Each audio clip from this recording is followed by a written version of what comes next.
Tadi pas lagi perjalanan ke sini, rencananya saya udah gini ya buat, oh nanti pas mau ke atas panggung saya lompat ke sini. Ternyata ketemu banget sini. Ya. Oke, perkenalkan nama saya Dendi. Saya tinggal di Jakarta Selatan. Nah, 2022 ya, 2022 itu saya kena serangan jantung sumbatan 100%. Nah, selama ini saya sehat-sehat aja gitu ya. Makanya teman-teman jangan ketipu ya sama bentuk badan kita yang sehat. Tiap pagi pasti ngaca, bagus badannya gue yang kesini. Belum tentu. Karena ada teman kita juga, Dokter Yudi namanya di Bali, atlet triathlon, bayangkan, yang kuat banget ya. Habis berenang sepeda lari gitu ya, berapa puluh kilo gitu ya. Itu harus pasang ring berapa ring gitu katanya. Jadi belum tentu, jangan tertipu gitu ya.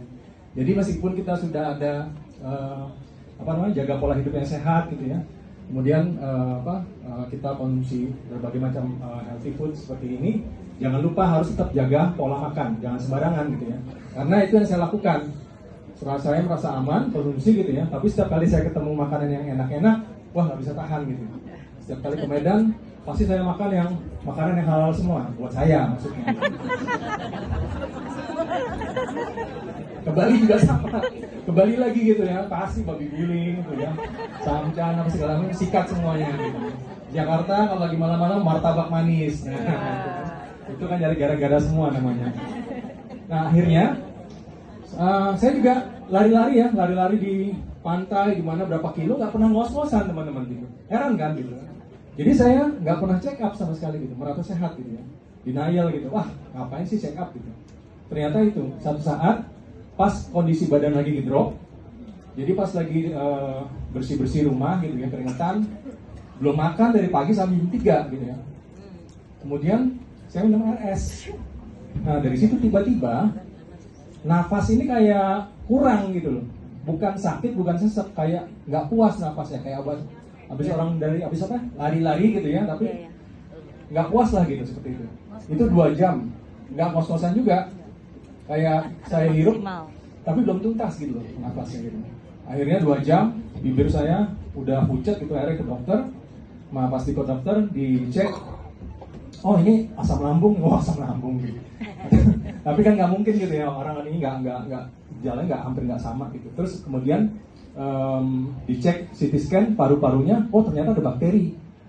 Dokternya bilang, Bapak pernah dirawat ya berapa minggu di rumah sakit gitu? Enggak, saya bilang nggak pernah. Kok ada bakteri dari rumah sakit ya, dia bilang gitu loh.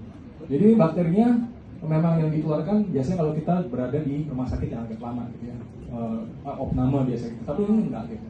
Nah karena bakteri itu akhirnya paru-paru saya ada flek ya, jadi kapasitas oksigennya berkurang yang masuk ke jantung saya gitu, ke badan saya gitu. Dan jantung, oh ya pas saya tanya ini COVID, bukan katanya, ini bakteri lain gitu. Nah terus di EKG dicek denyut jantungnya, loh ini kok kayak tanda-tandanya ada penyumbatan ya. Saya kan nggak percaya gitu, wah mana mungkin, ini harus dikateter, nggak mau, saya bilang gitu.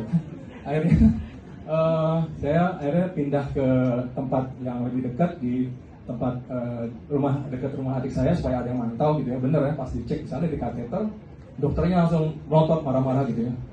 Pak, Bapak sudah tersumbat 100% dia bilang, di 2 tempat. Bilang gitu. Terus kemudian saya diam aja.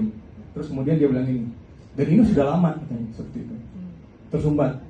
Dan baru ketahuan bahwa pembuluh darah jantung yang sebelah kanan saya dari saat kecil ternyata sudah cacat, kerdil gitu ya. Jadi nggak dominan ngalirin darah ke jantung saya.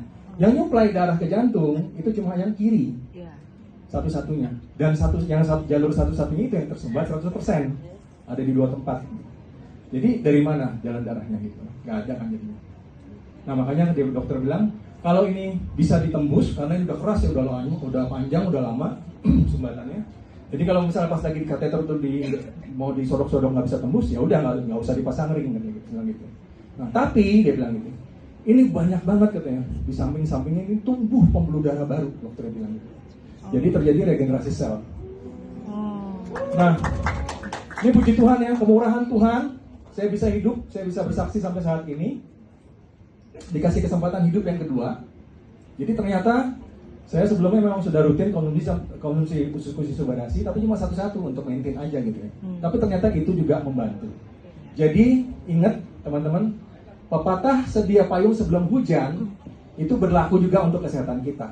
Yes. Ya, jangan merasa sehat, gue nggak butuh nih. Nanti aja, mahal lagi harganya, ngapain minum sekarang gitu kan? Tapi itulah yang bisa menyelamatkan hidup kita. Ternyata gitu ya. Sama seperti saya, seperti itu. Nah akhirnya ada dokter juga yang bilang kasus kayak kamu ini ada kata yang kekuatan proses regenerasi sel tubuhnya yang bagus gitu, jadi cepat ya gitu seperti itu. Tapi tetap yang selamat tuh dikit rasionya, kecil dia bilang gitu. Ada yang gitu, tapi karena dia regenerasi sel yang nggak keburu, kurang cepat gitu, akhirnya meninggal juga beberapa saat kemudian orang yang seperti itu. Nah jadi yang mau saya sampaikan bahwa tetap ya kita harus jaga pola hidup sehat seperti itu. Jangan mentang-mentang udah merasa olahraga terus tiap hari gitu ya, belum tentu gitu pasti badan kita sehat. Oke, cukup sekian. Semoga bisa membantu teman-teman kita yang punya kasus yang mirip-mirip. Oke, terima kasih. Terima kasih. Akhirnya bisa pulih lagi gitu. Oh, waktu itu mulai 4, 6 subarasinya gitu. 4, 6 ya. Jadi gak satu-satu doang kan ya? Enggak, Tadinya kan jadi satu-satu tuh. Jadi 4, 6. Berapa lama sampai akhirnya merasa seger lagi nih? Gitu? Sekitar 3 bulanan lah gitu. Wow, 3 bulan. Cepat ya teman-teman ya? Ya coba ya. Coba. Supaya ngasih bukti ya nggak. Oh iya, boleh. Boleh. Boleh. Aduh. Saya takut loh.